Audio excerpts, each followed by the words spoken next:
এ যেন একেবারে Pushpa the rise সিনেমার অনুকরণ। লরির নিচে বিশেষ গোপন কুঠুরি বানিয়ে পাচার করা হচ্ছিল কোটি টাকারও বেশি মূল্যের গাঁজা, পরিমাণ প্রায় ৩২২ কেজি। কিন্তু শেষ রক্ষা হলো না। আন্তঃরাজ্য মাদক পাচার চক্রের বিরুদ্ধে বড়সড় সাফল্য পেল পুরুলিয়া জেলা পুলিশ। গোবিন্দপুর বালাসোর ১৮ নম্বর জাতীয় সড়কে পুরুলিয়া শহর ঢোকার মুখে বেলকুড়ি রামকৃষ্ণ মিশনের কাছে সোমবার মধ্যরাতে অভিযান চালায় পুরুলিয়া জেলা পুলিশ। তাতেই মোট ৩ গাড়ি মাদক বাজেয়াপ্ত হয়েছে। পাচার চক্রে জড়িত মোট ৭ জনকে গ্রেফতার করা হয়েছে। পুলিশ সূত্রে জানা গিয়েছে, একটি লরিকে সামনে পিছনে রীতিমতো পাহারা দিয়ে নিয়ে যাচ্ছিল দুটি ছোট গাড়ি। জেলা পুলিশের বড় সাফল্য নিয়ে সোশ্যাল মিডিয়ায় পোস্ট করেছেন মুখ্যমন্ত্রী।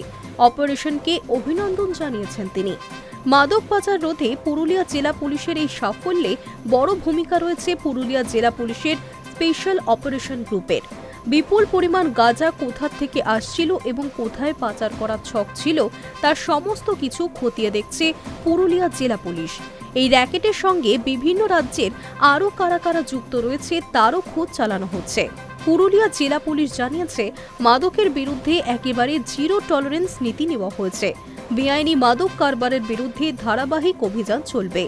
পুরুলিয়া জেলা পুলিশ সূত্রে জানা গিয়েছে, ধৃত ৭ জনের মধ্যে ৩ জন এই রাজ্যের বাসিন্দা, ওড়িশার ১ এবং বাকি ৩ জন বিহারের। এদের সকলেরই বয়স ৩২ থেকে ৪৮ বছরের মধ্যে। পুরুলিয়া জেলা পুলিশ জানিয়েছে, ধৃতরা হল পূর্ব বর্ধমানের রাজু পাল, জীবন দে, পশ্চিম বর্ধমানের উত্তম কুমার সিনহা, ওড়িশার গুঞ্জাম জেলার কালিয়ালঙ্কা, বিহারের ভোজপুরের দীপকুমার সিং, অজিত কুমার সিং এবং বক্সারের রঞ্জিত কুমার প্রসাদ। ধৃতরা পুলিশকে জানিয়েছে, নজর এড়িয়ে যেতেই ওই লরির মধ্যে বিশেষভাবে গোপন কুঠুরি তৈরি করে ওই মাদক লুকিয়ে রাখা হয়েছিল। ডেপুটি ম্যাজিস্ট্রেট এবং স্থানীয় মানুষজনের উপস্থিতিতে সাক্ষী হিসেবে ওই এলাকার এক মেকানিকের সহায়তায় ওই গোপন কুঠুরির সন্ধান পাওয়া যায়। গোপন খুপড়ি খুলতেই অবাক হয়ে যান পুলিশের কর্তারা। দেখা যায় ছোট ছোট অজস্র প্যাকেট, আর তা খুলতেই পরিষ্কার হয়ে যায় প্যাকেটগুলিতে ভর্তি রয়েছে গাঁজা। বৈদ্যুতিক ওজন পরিমাপক যন্ত্র এনে জাতীয় সড়কের পাশেই চলে ওই মাদকের পরিমাপ।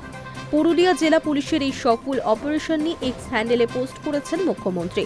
তার বার্তা, গত ৩ দিন ধরে মাদক বিরোধী অভিযানে যে পুলিশ টিম এত পরিমাণ গাঁজা উদ্ধার করে পাচার রুখেছেন তাদের আমি অভিনন্দন জানাই। মোট ৭ জন গ্রেফতার হয়েছে। পুরুলিয়া পুলিশ দেখিয়ে দিল যে কোনো রকম অসামাজিক কাজের ক্ষেত্রে তাদের জিরো টলারেন্স নীতি। Hi news network.